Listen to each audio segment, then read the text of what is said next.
여러분 안녕하세요. 세종사이버대학교 소프트웨어공학과 양문자 교수입니다. 정보처리기사 필기 2021년도 3회 기출문제 풀이를 시작해 보도록 하겠습니다. 이번에 공부하실 부분은 1과목 소프트웨어 설계입니다. 자, 일단 럼바우의 분석 기법 다시 한번 정리하고 넘어가도록 할게요. 럼바우 분석 기법은 객동기 이렇게 외우자라고 제가 말씀을 드렸었죠. 네, 객체 모델링, 그 다음에 동적 모델링, 그리고 기능 모델링이 되겠습니다. 자, 세 가지를 기억하실 적에 항상 연결해서 기억해야 할 다이어그램이 있다라고 얘기를 했었습니다. 객체 모델링 같은 경우에는 클래스 다이어그램입니다. 네, 이렇게 연결해서 외워주세요. 객체 모델링은 클래스 다이어그램. 그러니까 정보 모델링이라고 하는 다른 이름도 있거든요. 그러니까 요것도 함께 외워주시면 좋겠습니다. 시스템에서 요구되는 객체를 찾아서 속성과 연산 식별 및 객체들 간의 관계를 규정하여 클래스 다이어그램으로 표현한 것을 객체 모델링이라고 합니다. 자, 두 번째 나와 있는 건 동적 모델링이죠. 동적 모델링과 함께 연결해서 외워야 할 다이어그램은 상태 다이어그램이 되겠습니다. 상태도 이렇게 표현하기도 합니다. 시간의 흐름에 따라서 객체들을 모델링한 그런 다이어그램이 되겠습니다. 자, 마지막으로 기능 모델링이 보이시죠? 이거는 자료 흐름도하고 연결해서 함께 묶어서 외워주시면 좋겠습니다. 자, 럼바우의 분석 기법은 객체, 동적, 기능이 있고 객체는 클래스 다이어그램, 그리고 동적은 상태 다이어그램, 기능은 자료 흐름도가 되겠습니다. 자, 1번 문제를 한번 풀어보도록 할게요. 럼바우의 객체 지향 분석 기법 중 자료 흐름도를 주로 이용하는 것은, 네, 문제가 이런 식으로 나오기 때문에 제가 이렇게 세 가지 모델링을 외울 때 함께 어떤 걸 이용하는지를 외우라고 말씀을 드렸던 거였어요. 자, 그렇다면 자료 흐름도니까 기능 모델링이다. 이렇게 답을 체크해 주시면 되겠죠? 자, 이번에는 클래스 다이어그램을 한번 예시로 보도록 하겠습니다. 공공도서관 도서 대출에 대한 예제인데요. 클래스 다이어그램이니까 여기에서 어떤 걸 클래스로 만들어야 할지 지금 먼저 결정하는 단계가 첫 번째 단계가 되겠습니다. 회원, 대출, 도서 이렇게 세 가지 클래스를 결정을 했죠. 그럼 그 다음 두 번째 해야 할 일이 메소드를 찾는 일입니다. 자, 메소드 가로 열고 오퍼레이션이라고 하는 용어가 함께 들어있죠. 네, 같은 용어다라고 기억을 해주시면 좋겠습니다. 자, 각각의 클래스를 만들었는데 저 클래스가 할 수 있는 일이 무엇일까? 무슨 일을 해야 할까? 자, 요걸 생각해서 메소드를 찾아주셔야 합니다. 그래서 회원 같은 경우에는 회원이 되려고 회원 가입을 해야겠네? 자, 요거부터 생각을 해야 되겠죠? 그리고 대출이라고 하면 대출하는 일도 있지만 반납과 연체를 관리하는 일도 해야 됩니다. 그래서 지금 아래쪽에 이렇게 메소드 3개를 찾아서 이렇게 정리를 해놓은 걸 볼 수가 있습니다. 도서라면 도서를 등록해야 되겠죠? 자, 그 다음 세 번째는 속성을 추출합니다. 각 클래스가 가지고 있어야 할 특징. 자, 그것들을 정리를 합니다. 회원은 회원번호, 회원명, 연락처가 필요하고요. 대출은 대출일, 반납일, 회원번호, 도서번호가 필요하겠죠? 도서는 도서번호와 도서명으로 정리를 했습니다. 자, 이런 식으로 3개의 단계에 걸쳐서 클래스 다이어그램을 만들게 된다. 네, 이 과정을 기억을 해주세요. 클래스 다이어그램의 요소로 다음 설명에 해당하는 용어를 찾아라. 네, 이런 문제죠. 클래스의 동작을 의미한다. 동작이라는 말이 나왔으니까 뭔지 먼저 감을 잡으셨을 것 같습니다. 클래스에 속하는 객체에 대하여 적용될 메소드를 정의한 것이다. 네, UML에서는 동작에 대한 인터페이스를 지칭한다고 볼 수 있다. 우리가 조금 아까 그 도서 대출에 관련된 클래스를 한번 쭉 과정을 봤었는데 거기에서 첫 번째 클래스를 결정하고 두 번째 메소드를 정의할 때 오퍼레이션이다 라고 하는 요 용어도 함께 기억하자라고 얘기를 했었죠. 네, 답은 2번이 되겠습니다. 자, 이번에는 요구사항 검증하는 과정을 한번 정리를 해볼게요. 요구사항 목록에 업무 기능에 대한 요구사항이 모두 반영되었는지 확인한다. 자, 요구사항 검증하는 과정입니다. 그 다음 요구사항 정의서의 작성 여부를 확인한다. 요구사항 정의서를 만들었는지를 확인한다는 거예요. 그 다음 세 번째는 비기능적 요구사항이, 요구사항을 두 가지로 나눌 수가 있습니다. 기능적인 것과 비기능적인 것, 이렇게 둘로 나눌 수가 있는데 기능적이라고 하는 것은 내가 원하는 기능, 그러니까 만약에 음료 자판기가 있다라고 가정을 했으면 콜라를 눌렀으면 콜라가 나오는지, 네, 거기에 대한 얘기를 하는 거고요. 비기능적이라고 하는 건 기타 다른 사항입니다. 내가 편하게 누를 수가 있는지, 조용하게, 쾌적하게 지낼 수 있는지, 뭐 이런 것들, 그게 비기능적이라고 분류를 할 수가 있겠죠. 비기능적 요구사항이 명확하게 도출되었는지 확인한다. 자, 그 다음 네 번째는 타 시스템과 연계 및 인터페이스에 대한 요구사항이 적절히 도출되었는지 확인한다. 자, 이런 식으로 요구사항 검증합니다. 3번 문제 보겠습니다. 요구사항 검증과 관련한 설명으로 틀린 것 찾기입니다. 자, 첫 번째는 요구사항이 고객이 정말 원하는 시스템을 제대로 정의하고 있는지 점검하는 과정이다. 네, 맞는 말이죠. 두 번째, 개발 완료 이후에 문제점이 발견될 경우 막대한 재작업 비용이 들 수 있기 때문에 요구사항 검증은 매우 중요하다. 네, 이것도 맞는 말입니다. 세 번째, 요구사항이 실제 요구를 반영하는지, 문서상의 요구사항은 서로 상충되지 않는지, 네, 이런 것들을 검증하고 점검하는 과정이 요구사항 검증이라는 거겠죠. 요구사항 검증 과정을 통해 모든 요구사항 문제를 발견할 수 있다. 네, 4번이 틀린 답이 되겠습니다. 모든 요구사항 문제를 발견할 수 있는 그런 거는 없는 거죠. 항상 최선을 다해서 찾기는 하지만 완벽하게 찾을 수는 없다. 그걸 항상 기억해 주시면 좋겠습니다. 자, 이번에는 데이터 모델링입니다. 현실 세계를 추상화, 단순화, 명확화하기 위해 일정한 표기법에 의해 표현되는 기술을 데이터 모델링이라고 한다. 이렇게 일단 정의할 수가 있겠고요. 3개의 단계가 있습니다. 처음에는 개념 모델링이에요. 주제별로 분류 가능한 업무를 분석해서 데이터의 골격을 먼저 생성을 하는 거죠. 가장 위에서 이런 식으로 업무를 분석해서 이렇게 구조를 만들어야 되겠구나. 커다란 형체를 만드는 과정이 개념 모델링이다 라고 볼 수 있겠습니다. 두 번째는 논리 모델링입니다. 시스템으로 구축하고자 하는 업무가 무엇인지를 파악한 다음에 거기에서 키, 속성, 관계 이런 것들을 표현하는, 그러니까 개념보다는 조금 더 구체적인 단계다라고 볼 수 있겠죠. 논리 모델링을 하고, 그 다음 세 번째는 물리 모델링입니다. 이제 진짜로 실제 디스크에 데이터를 저장시켜야 하는 단계예요. 그래서 여기에다가 저장할 때 이건 몇 칸짜리로 저장해야겠구나, 이거는 정수로 저장해야겠구나, 이런 것들을 정리하고 정하는 그런 단계가 되겠습니다. 자, 개념, 논리, 물리 3개의 데이터 모델링 과정을 기억해 주세요. 자, 4번 문제입니다. 소프트웨어 공학에서 모델링과 관련한 설명으로 틀린 것을 찾아라. 자, 1번부터 보겠습니다. 개발팀이 응용 문제를 이해하는 데 도움을 줄 수 있다. 네, 맞는 말이죠. 2번, 유지보수 단계에서만, 네, 항상 이런 말들을 주의해서 보시면 답을 찾기가 쉬우십니다. 유지보수 단계에서만, 네, 아닌 거죠. 전체 단계에서 모델링 기법을 활용할 수가 있습니다. 답은 그래서 2번으로 체크해 주시면 되겠습니다. 맞는 답 3번, 4번 한 번 더 볼게요. 3번, 개발될 시스템에 대하여 여러 분야의 엔지니어들이 공통된 개념을 공유하는 데 도움을 준다. 네, 서로 같이 커다란 개념 보면서 얘기할 수가 있으니까 도움이 되겠죠. 네 번째, 절차적인 프로그램을 위한 자료 흐름도는 프로세스 위주의 모델링 방법이다. 네, 맞는 답이 되겠습니다. 자, 이번에는 10가지 일반적인 소프트웨어 아키텍처 패턴 중에서 몇 가지만 다시 한번 정리하고 가도록 할게요. 가장 기본적인 게 계층화 패턴입니다. 하위 모듈의 그룹들로 나눌 수 있는 구조화된 프로그램이다 라고 되어 있어서 N이라고 하는 레이어를 그 아래 하위로 이렇게 나누어서 구조화시킨 그런 구조가 되겠습니다. 일반적인 데스크톱 애플리케이션이 이렇게 계층화 패턴을 이루고 있다. 기억하시면 좋고요. 두 번째는 클라이언트 서버 패턴입니다. 클라이언트가 서버에게 뭔가 서비스를 요구하면 서버가 클라이언트에게 응답하는 그런 구조인 거죠.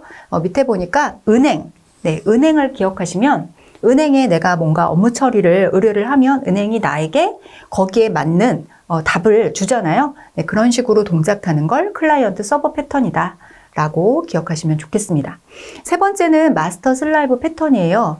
위에 보시면 마스터가 있고요. 아래쪽에 슬레이브가 쭈루룩 이렇게 나열되어 있습니다. 마스터가 슬레이브에게 일을 나누어서 시키는 거예요. 그럼 슬레이브가 본인이 맡은 일을 다 다 완수한 다음에 마스터에게 이렇게 넘겨주죠. 그럼 마스터가 그걸 가지고 제어하고 관리하고 이런 역할을 하고 있습니다. 예를 들어 보니까 컴퓨터 시스템에서 버스하고 연결된 주변 장치를 생각하면 된다. 이런 얘기가 들어있네요. 그러니까 실시간으로 무언가 처리하기에 좋고요. 그렇다고 해서 슬레이브가 마스터에 비해서 뭐 현저하게 일을 못한다거나 능력이 떨어진다거나 그런 얘기는 아닌 거예요. 네, 작업을 분산해서 나누어서 하는 거를 마스터가 관리해주는 그런 구조다라고 생각하시면 좋겠습니다. 자, 5번 문제입니다. 분산 시스템을 위한 마스터 슬레이브 아키텍처에 대한 설명으로 틀린 것을 찾아라. 자, 1번. 일반적으로 실시간 시스템에서 사용된다. 네, 맞는 설명입니다. 마스터 프로세스는 일반적으로 연산통신 조정을 책임진다. 네, 맞는 말이고요. 세 번째, 슬레이브 프로세스는 데이터 수집 기능을 수행할 수 없다. 네. 슬레이브 프로세스라고 해서 뭐 특별히 능력이 떨어지지는 않는다고 했었습니다. 데이터 수집 기능을 수행할 수 없다. 요거는 틀린 설명이 되겠네요. 네, 4번은 마스터 프로세스는 슬레이브 프로세스들을 제어할 수 있다. 요건 맞는 거고요. 답은 네, 3번이 되겠습니다. 자, 그 다음 요번에는 UI하고 UX 네, 두 가지를 한번 비교해서 정리하고 가겠습니다. UI라고 하는 건 사용자가 시스템을 원활히 사용하도록 돕는 장치, 소프트웨어. 네, 이렇게 정의할 수가 있겠습니다. 사용자가 시스템과 상호작용할 수 있도록 만들어진 매개체. 자, 우리가 햄버거를 사 먹기 위해서 햄버거 가게에 들어가면 요즘에는 기계를 앞에 두고 네, 키오스크 앞에서 주문을 해야 되는 거잖아요. 그럼 키오스크 앞에 딱 내가 섰을 때 가장 먼저 볼 수 있는 화면, 네, 그걸 UI라고 생각하시면 좋겠습니다.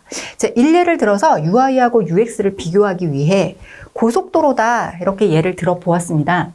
사용자가 그러니까 내가 원하는 장소로 이동하기 위해서 가장 편하게 갈 수 있는 길을 제공하잖아요. 네, 그렇게 연결해서 기억하시면 좋을 것 같습니다. 아래쪽에는 UX가 있습니다. UX는 유저 익스피리언스의 약자라고 지금 정리가 되어 있는데 사용자가 어떤 시스템을 직간접적으로 이용하면서 느끼고 생각하게 되는 총체적 경험이다 라고 정리를 할 수가 있겠습니다. 그러니까 UI보다 한 단계 윗단계라고 보시면 되겠어요. 일단 사용하는데 편리도 물론 주고 거기에다가 플러스 느끼고 생각하고 이런 것들에 대한 경험도 제공을 해주는 그런 거라고 보시면 되겠죠. 제가 예를 들어서 아래쪽에 드라이브 코스다 이렇게 예를 들었습니다. 고속도로는 넓고 편하고 안 막히고 빠르게 갈 수 있고 이런 것만 해주면 되겠지만 드라이브 코스는 내가 빠르게 어딘가를 가면서 주위에 있는 풍경을 좋은 풍경을 눈에 담고 기억하고 듣고 이런 모든 경험을 다 해야 되는 그런 구조잖아요. 네, 이렇게 비교를 하시면 UI하고 UX가 확실하게 기억이 되시겠죠? 자, 6번입니다. 사용자 인터페이스에 대한 설명으로 틀린 것을 골라라. 요거는 UI가 되겠네요. UX가 아니라 UI에 대한 설명으로 틀린 것을 물어봤습니다. 1번, 사용자와 시스템이 정보를 주고받는 상호작용이 잘 이루어지도록 하는 장치나 소프트웨어. 네, 맞는 말이죠. 편리한 유지보수를 위해 개발자 중심으로 설계되어야 한다? 네, 이거를 사용하는 그 사용자가 편하게 쓸 수 있도록 만들어줘야 된다고 했었습니다. 네, 답은 2번인 거죠. 네, 맞는 거 한 번 더 볼게요. 3번, 배우기 용이하고 쉽게 사용할 수 있도록. 네, 맞고요. 사용자 요구사항이 UI에 반영될 수 있도록 구성해야 한다. 네, 맞는 설명이 되겠습니다. 자, 7번입니다. 객체 지향 분석 기법과 관련한 설명으로 틀린 것을 찾아라. 네, 동적 모델링 기법이 사용될 수 있다. 네, 맞는 거고요. 2번, 기능 중심으로 시스템을 파악하며 순차적인 처리가 중요시되는 하향식 방식이다. 이 2번에 대한 설명은 객체 지향 분석 기법과 관련이 없습니다. 답을 2번으로 찾아주시면 되겠는데 이 2번은 절차적 분석 기법에 대한 설명이 되겠죠? 네, 나머지 맞는 답 한번 볼까요? 데이터와 행위를 하나로 묶어 객체를 정의 내리고 추상화시키는 작업이 객체 지향 분석 기법이다. 네, 아주 적절한 설명이겠죠? 네 번째, 코드 재사용에 의한 프로그램 생산성 향상 및 요구에 따른 시스템의 쉬운 변경이 가능하게 해주는 기법이다. 네, 맞는 설명이 되겠습니다.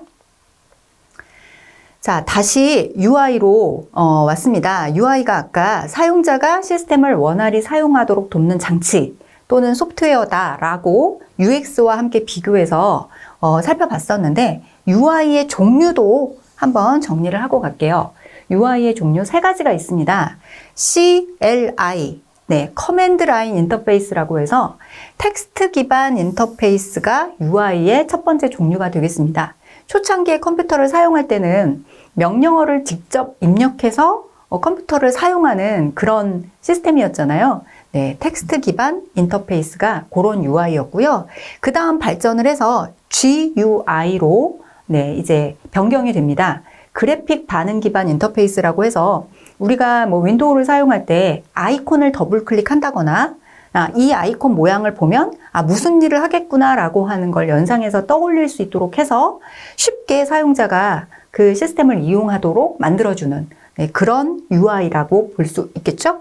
자, 세 번째는 NUI가 되겠습니다. 직관적으로 사용자에게 반응하는 인터페이스. 네, 이렇게 보고 누른다거나 아니면 말로 명령을 내리는 그런 시스템도 이 UI 중에서 NUI에 속하는 그런 종류가 되겠습니다. UI의 종류도 정리를 하고 가야겠습니다. 자, 8번 문제입니다. 대표적으로 도스 및 유닉스 등의 운영체제에서 조작을 위해 사용하는 것이다. 명령 문자열을 입력한다. 네, 명령 문자열을 내가 직접 타이핑을 해서 컴퓨터에게 명령을 하는 그런 사용자 인터페이스가 무엇이냐라고 물어봤죠? 네, 아까 우리가 앞에서 세 가지 UI의 종류를 봤었는데 그 중에 가장 첫 번째 있었던 종류를 선택해 주시면 되겠습니다. 네, 답은 2번 CLI가 되겠네요. 자, 다시 객체 지향의 핵심 개념을 좀 더 자세하게 정리하고 그리고 문제를 풀도록 하겠습니다. 자, 여기에 지금 학생 클래스가 있습니다. 학생들이 갖고 있어야 할 여러 가지 속성이나 학생들이 할 수 있는 여러 가지 동작들을 묶어서 추상화를 해서 학생이라는 이름으로 뽑아 놓았습니다. 그래서 이 학생 클래스로부터 여러 학생들이 지금 생겨난 거예요. A 학생, B 학생, C 학생. 자, 요건 객체가 되겠죠? 네, 객체가 이렇게 태어났습니다. A 학생이 갖고 있는 여러 가지 내용들을 보니까 위쪽에는 속성이 나열이 되어 있습니다. A 학생이 갖고 있을 특징이라던가 성격이라던가 이런 것들이겠죠? 학번, 이름, 성별, 생년월일, 입학일, 소속 학과 이런 것들이 A 학생의 속성으로 나열이 되어 있고요. 학생은 무슨 일을 할 수 있을까요? 수강 신청하고 강의 수강하고 기말고사 보고 이런 것들을 할 수 있겠죠? 네, 요거는 할 수 있는 일, 메소드다라고 분류를 할 수 있겠습니다. 클래스, 속성, 메소드, 객체. 자, 요런 용어하고 이제 친해지셔야 합니다. 자, 그 다음엔 상속이라고 하는 용어를 볼까요? 네, 생물이 갖고 있는 특징이 있습니다. 뭐 숨을 쉰다거나, 뭐 유기물을 합성한다거나, 뭐 요런 특징이 있는데, 그 특징들을 그대로 상속받으면 식물과 동물들이 자기가 갖고 있는 고유한 특성 플러스 알파를 해서 생물에다가 더 내가 갖고 있는 각자의 그 특징을 더해서 동물이 되고 식물이 된다. 이런 거예요. 그러니까 부모가 가지고 있는 모든 것들을 내가 그대로 물려받아서 특징과 메소드들을 가질 수 있는 이런 작업들을 상속이다라고 표현을 하고 있습니다. 객체 지향에서 중요한 용어에 속하는 그런 단어입니다. 이번에는 다형성이라고 하는 객체 지향에서 사용하는 또 다른 중요한 단어를 보겠습니다. 자, 운다 이런 그 메소드가 있다라고 하면 지금 객체가 개가 있고 고양이가 있고 사람이 있다라고 했을 때 각각의 객체가 저 운다라고 하는 메소드를 가져다가 서로 다르게 표현을 하고 있는 거예요. 우는 소리가 다 다르죠. 네, 그거를 서로 다르게 사용한다라고 해서 다형성 이렇게 표현을 합니다. 자, 그럼 9번 문제를 한번 풀어보도록 하겠습니다. 객체 지향의 주요 개념에 대해서 설명했는데 틀리게 설명한 게 무엇이냐라는 거죠. 자, 1번 캡슐화는 상위 클래스에서 속성이나 연산을 전달받아 새로운 형태의 클래스로 확장해서 사용한다? 네, 이거는 상속이었죠? 네, 상속에 해당하는 설명이 되겠습니다. 그래서 1번부터 틀린 답이 되겠네요. 나머지 맞는 답 한번 보도록 하죠. 객체는 실세계에 존재하거나 생각할 수 있는 것을 말한다. 네, 맞습니다. 3번, 클래스는 하나 이상의 유사한 객체들을 묶어서 공통된 특성을 추상화해서 표현한 것이다. 맞는 설명이고요. 네 번째, 다형성. 상속받은 여러 개의 하위 객체들이 다른 형태의 특성을 갖는 객체로 이용될 수 있는 성질. 네, 맞는 설명이 되겠습니다. 자, 이렇게 9번 문제를 풀어봤습니다. 10번입니다. 객체지향 설계에서 정보 은닉과 관련한 설명으로 네, 이번에도 틀린 것을 찾는 문제가 되겠네요. 필요하지 않은 정보는 접근할 수 없도록 해서 한 모듈 또는 하부 시스템이 다른 모듈 구현에 영향받지 않게 설계되는 거, 네, 맞는 얘기가 되겠습니다. 두 번째, 모듈들 사이의 독립성을 유지시키는 데 도움이 된다? 네, 정보가 이렇게 숨겨져 있고 쌓여져 있으니까 서로서로 독립하기에 도움이 되는 거 맞습니다. 3번, 설계에서 은닉되어야 할 기본 정보로는 IP 주소 같은 물리적 코드라던가 상세 데이터 구조, 네, 이것도 맞는 설명이 되겠네요. 모듈 내부의 자료 구조와 접근 동작들에만 수정을 국한하기 때문에 요구사항 등 변화에 따른 수정이 불가능하다라고 했는데 네, 답은 4번이고요. 이게 변화에 따른 수정을 하기에 용이하죠. 정보를 이렇게 감추어 놓은 거잖아요. 감추어서 캡슐화해서 비밀리에 다른 모듈들이 보지 못하도록 해놨기 때문에 여기를 수정하는 건 굉장히 용이하다. 이렇게 기억을 하시면 좋겠습니다. 네, 답은 4번입니다. 자, XP 한번 정리하고 갈게요. 네, 애자일이라고 기억하시죠? 애자일의 가치를 적용한 개발 방법론 중에 하나가 되겠습니다. 자, 고객의 요구사항은 변경된다. 네, 요거를 모토로 하고 있어요. 그러니까 고객과 개발팀이 계속해서 얘기를 해야 된다는 거예요. 처음에 한번 나 이러이러한 거 만들어주세요 하고 끝나. 그러면 계속 요구사항이 변경되고 있는 걸 알아차리지 못하기 때문에 고객이 원하는 시스템을 만들어줄 수가 없다라는 거죠. 계속해서 얘기를 해서 고객과 개발팀이 계속 협력하는 구조를 끝까지 가져가야 한다라고 주장하는 그런 개발 방법론이 되겠습니다. 자, 사용하는 용어 중에 스토리가 보이시죠? 네, 스토리라고 하는 게 고객의 요구사항을 스토리라고 합니다. XP에서는.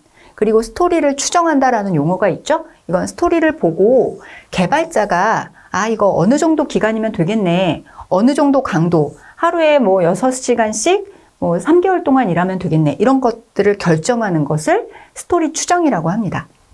그 외에도 릴리즈, 반복, 또 드라이버, 파트너. 네, 이런 용어들도 XP에서 사용하는 용어가 되겠네요. 자, 그리고 XP에서 실천하기로 약속한 12가지 실천 사항이 보이고 있습니다. 이 12가지 중에서 특이한 걸 보자면 테스트를 먼저 하면서 개발을 하자. 네, 계속해서 테스트할 것을 중요하게 지금 주장을 하고 있습니다. 자, 그리고 지속적으로 통합해야 된다는 얘기, 고객이 계속 참여해야 된다는 얘기, 네, 이런 것들이 12가지 실천 사항 중에 중요하게 지금 자리 잡고 있는 거죠. 자, 문제 보겠습니다. 11번. 익스트림 프로그래밍 XP에 대한 설명으로 틀린 것을 찾아라. 빠른 개발을 위해 테스트를 수행하지 않는다. 자, 우리가 앞에서 정리할 때 계속 테스트를 수행하면서 만드는 게 중요하다라는 12가지 실천 사항이 있었습니다. 그렇죠? 그래서 1번이 틀린 답이 되겠습니다. 자, 맞는 답 보도록 하겠습니다. 사용자의 요구사항은 언제든지 변할 수 있다. 네, 맞는 말이고요.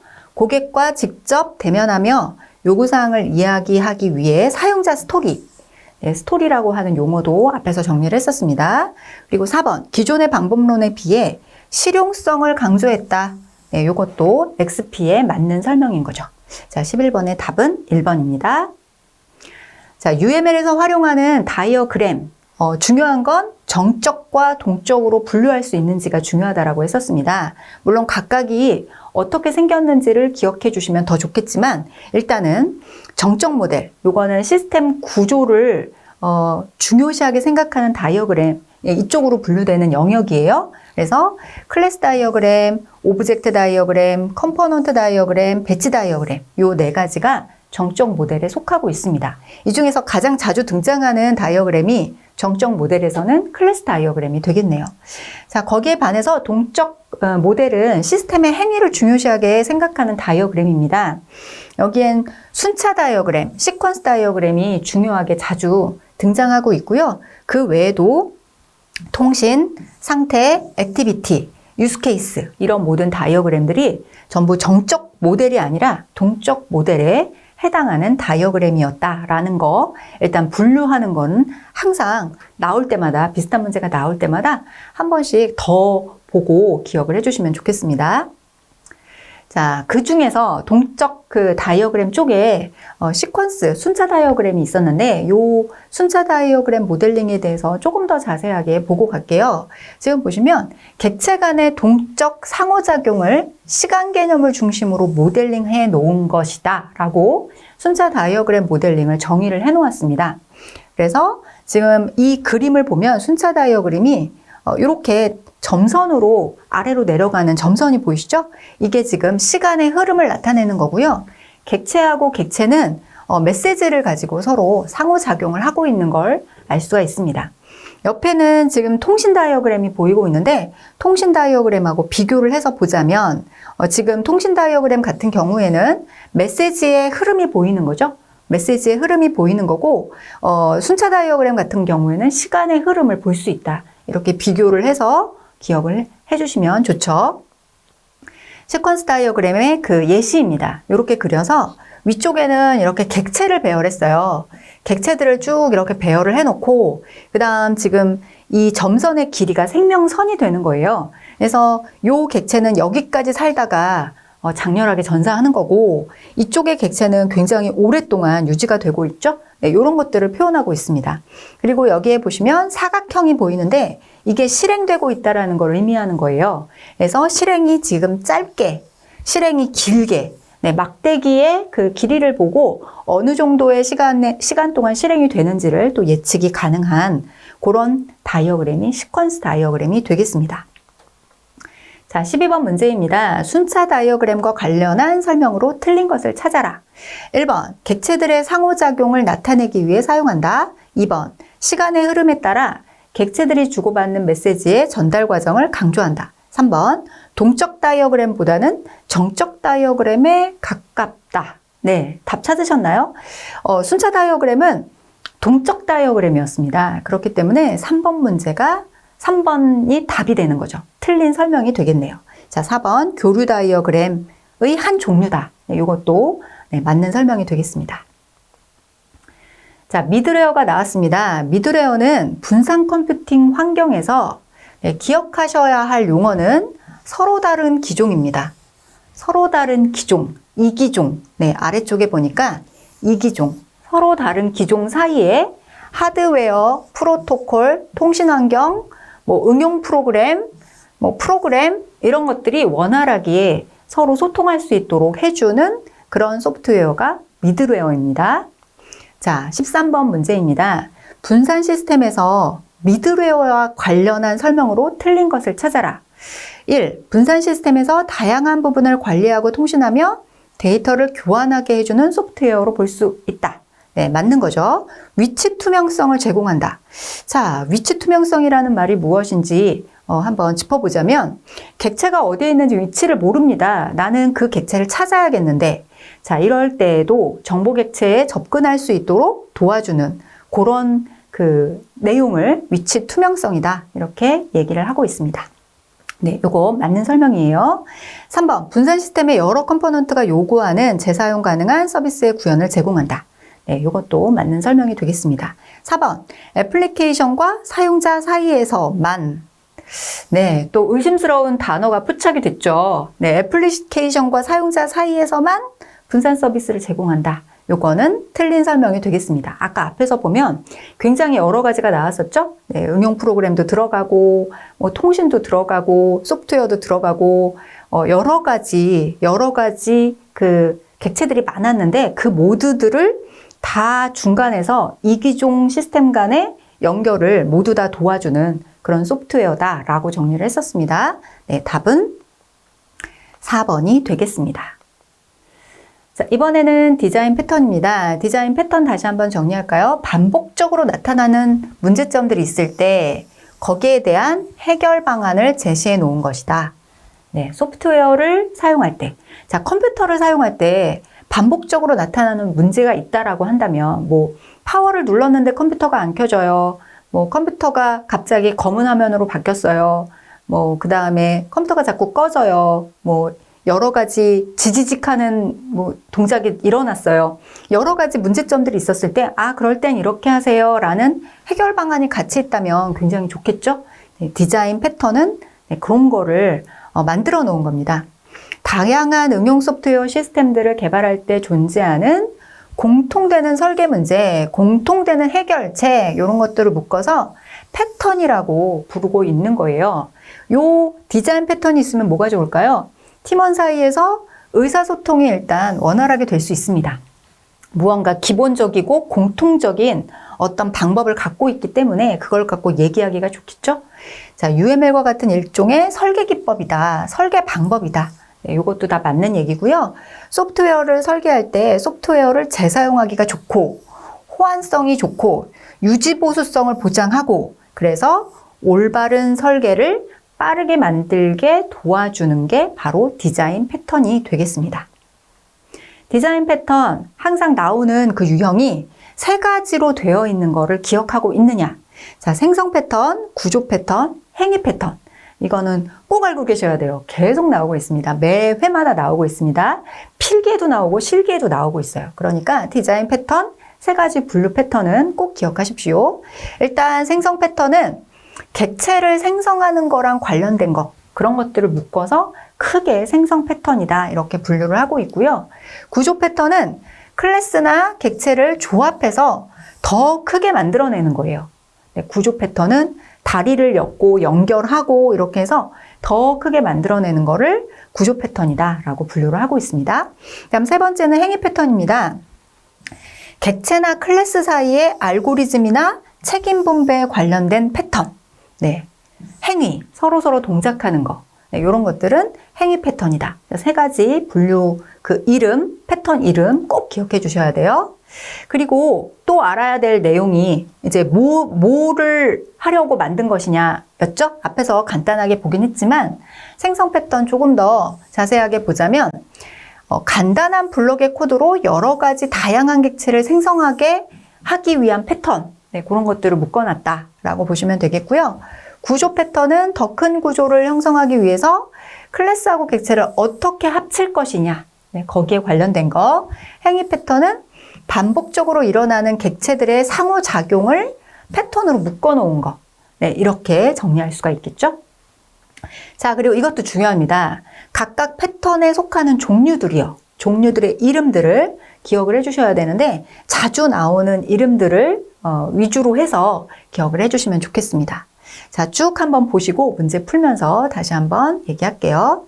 자, 생성 패턴은 객체 생성하고 관련된 패턴이라고 했었죠? 그 중에서 요 싱글톤을 한번 이번엔 기억을 해보도록 하겠습니다. 싱글이라고 하는 단어를 기억하시면 되겠죠? 네, 한 개만. 객체를 한 개만 생성하겠다. 네, 그게 싱글톤이 되겠습니다. 그렇게 만들어 놓고 생성된 객체를 어디에서든지 참조할 수 있도록 해서 이용을 하겠다. 그럼 속도도 빠를 것이고 여기저기에 객체를 많이 안 만들어도 되니까 네, 뭐 메모리 그 효율성에서도 유리하겠죠? 네, 싱글톤입니다. 생성 패턴에 속하고 있습니다. 그 다음 행위 패턴. 행위 패턴은 객체나 클래스 사이의 알고리즘이나 책임 분배에 관련된 패턴을 묶어서 행위 패턴이다 이렇게 얘기한다라고 했었죠? 그 중에서도 여기 나와 있는 스트래터지를 중심으로 보도록 하겠습니다. 스트래터지는 동일 계열의 알고리즘들을 캡슐화해 놓은 거예요. 그래서 이게 뭐가 좋으냐면 동일한 문제가 있을 때 하나의 캡슐 속에 있는 알고리즘으로 시도를 했어요. 그런데 실패했어요. 그러면 동일 계열의 알고리즘들이 또 다른 게 있잖아요. 그러니까 A로 해서 안 되면 또 다른 B라는 캡슐을 가져오는 거예요. 그래서 이걸로 그럼 되나? 라고 가져다가 쓸 수 있게 그렇게 만들어 놓은 게 스트래터지 패턴이 되겠습니다. 자, 문제 풀어볼게요. 14번입니다. 네, Gang of Four, GOF 디자인 패턴과 관련한 설명으로 틀린 것을 찾아라. 디자인 패턴을 목적으로 분류할 때 생성, 구조, 행위로 분류할 수 있다. 네, 요거 맞는 설명이죠.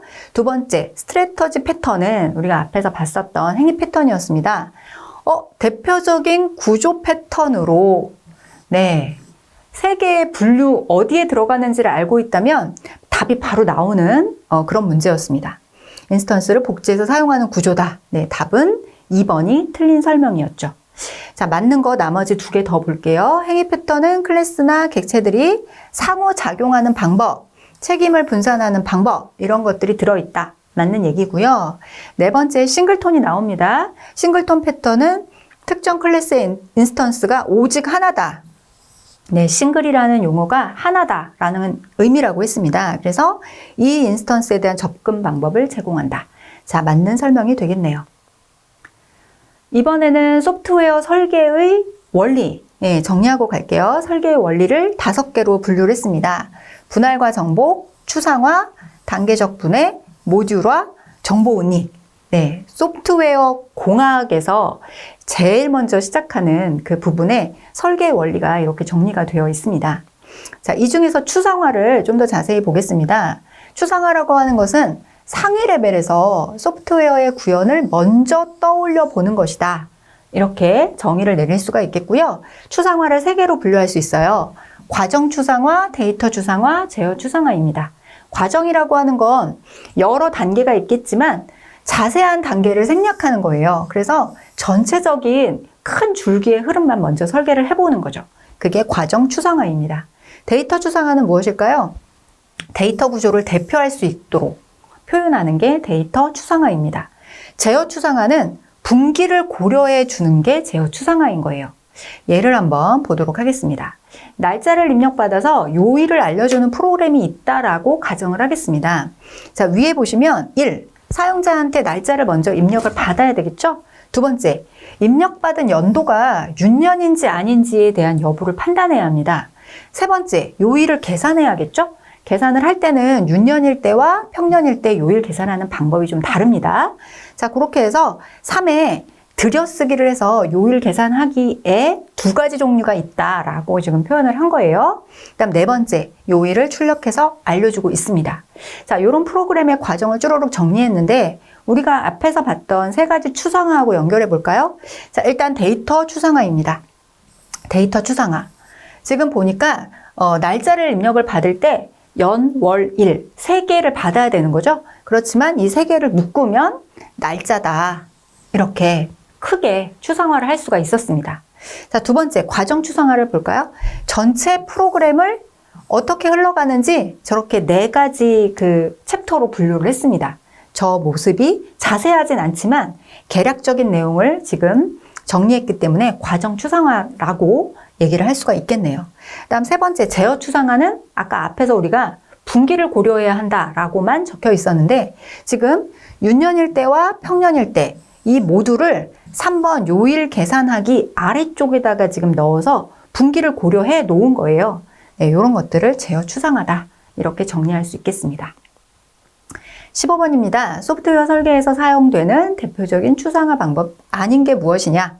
앞에서 우리 정리했었던 게 자료, 과정, 제어였죠? 네, 답은 4번입니다. 자, 16번입니다. 소프트웨어 아키텍처와 관련된 설명으로 틀린 것 찾기. 자, 소프트웨어 아키텍처가 여러 가지가 있는데요. 네, 거기에 관련된 설명 그냥 한번 읽어보도록 하겠습니다. 파이프 필터 아키텍처에서 파이프 필터 기억하실까요? 네, 파이프 필터는 이렇게 하나에서 A에서 처리한 결과가 B로 넘어오면 그 넘어온 결과를 가지고 B가 또 무언가 작업을 하고 그 결과물을 또 C에게 넘기고 이렇게 파이프 형태로 이렇게 쭉 업무들이 연결되어 있다라고 기억을 하시면 좋아요. 그래서 지금 설명되어 있는 게 파이프를 통해서 흐르는 건 맞는데 여기 양방향이 마음에 안 듭니다. 한쪽으로만 흐르는 거예요. 한쪽으로만 흘러서 A에서 나온 결과가 B로 들어가고 B에서 나온 결과가 C로 들어가는 이런 구조거든요. 그래서 틀린 설명이라고 했으니까 일단 답은 1번 이렇게 찾을 수 있겠습니다. 자, 맞는 답 한번 읽어볼게요. 외부에서 인식할 수 있는 특성이 담긴 소프트웨어의 골격이 되는 기본 구조다. 네, 맞는 얘기고요. 데이터 중심 아키텍처는 공유 데이터 저장소를 통해서 접근자 간의 통신이 이루어지므로 각 접근자의 수정과 확장이 용이하다. 네, 이것도 맞고요. 이해관계자들의 품질 요구사항을 반영하여 품질 속성을 결정한다. 네, 이것도 맞는 설명입니다. 애자일입니다. 애자일 기억하시죠? 가볍지만 충분하다라고 하는 원칙에 의해서 무엇을 뺐고 무엇을 더했는지를 기억해 주시면 돼요. 자, 뺀 거는 그 기존에 갖고 있었던 그런 방법론의 프로세스, 도구, 문서화, 고객과의 계약 협상 이런 것들을 과감하게 뺐습니다. 그리고 무엇을 애자일에서 가져왔느냐?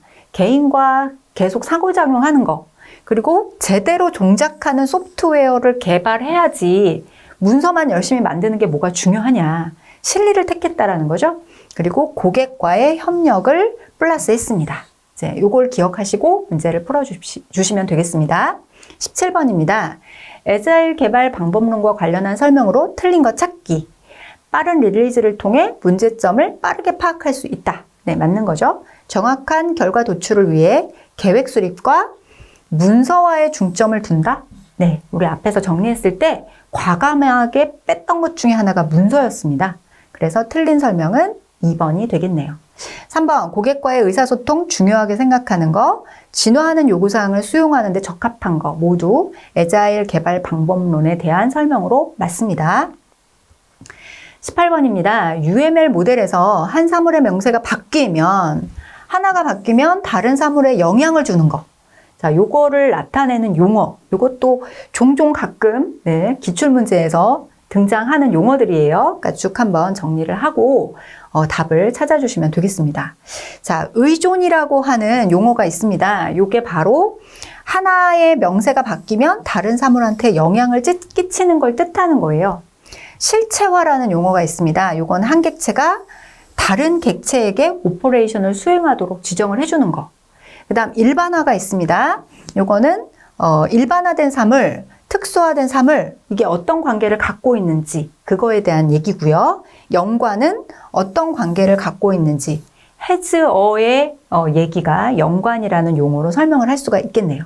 자, 그래서 밑에 있는 4개의 용어를 쭈루룩 한번 정리하시면 답이 보이는 거죠. 네, 의존을 찾아주시면 되겠습니다. 19번입니다. 요구사항 정의 및 분석 설계의 결과물을 표현하기 위한 모델링 과정에서 사용되는 다이어그램 아닌 게 무엇이냐라고 지금 문제가 나왔습니다. 데이터 플로우 다이어그램, UML 다이어그램, ER 다이어그램 이거 모두 다 익숙하게 우리가 모델링 과정에서 사용되는 다이어그램으로 익혔던 용어들이에요. 자, 4번 요 AVL 다이어그램은 우리가 알고 있는 그 종류가 아니었습니다. AVL은 컴퓨터 과학에서 스스로 균형을 잡는 이진 탐색 트리를 AVL이라고 표현을 하고 있거든요. 네, 답은 4번입니다. 자, 마지막 문제 보겠습니다. 요구 분석에 대한 설명으로 틀린 것을 찾아라. 요구 분석은 소프트웨어 개발의 실제적인 첫 단계로 사용자의 요구에 대해 이해하는 단계라 할 수 있다. 네, 맞는 말이죠. 요구 추출, 프로젝트 계획 단계에 정의한 문제의 범위 안에 있는 사용자의 요구를 찾는 단계이다. 네, 이것도 맞는 얘기가 되겠습니다. 3번 도메인 분석. 요거는 요구에 대한 정보를 수집하고 배경을 분석해서 이를 토대로 모델링을 하게 된다. 네, 이것도 맞는 설명입니다. 4번 기능적 요구에서 시스템 구축에 대한 성능, 보안, 품질, 안정. 네. 자, 우리 요구사항을 2개로 분류를 했었습니다. 기능적인 것과 비기능적 2가지가 있다라고 했었는데 지금 여기서 얘기하는 성능, 보안, 품질, 안정 이런 얘기는 기능이 아니라 비기능적 요구에 해당하는 그런 그 요소들이었습니다. 그래서 답은 이렇게 4번으로 찾아주시면 되겠습니다. 자, 이렇게 해서 2021년 3회 기출문제 중에서 1과목 소프트웨어 설계 기출문제 풀이를 마치도록 하겠습니다. 수고하셨습니다.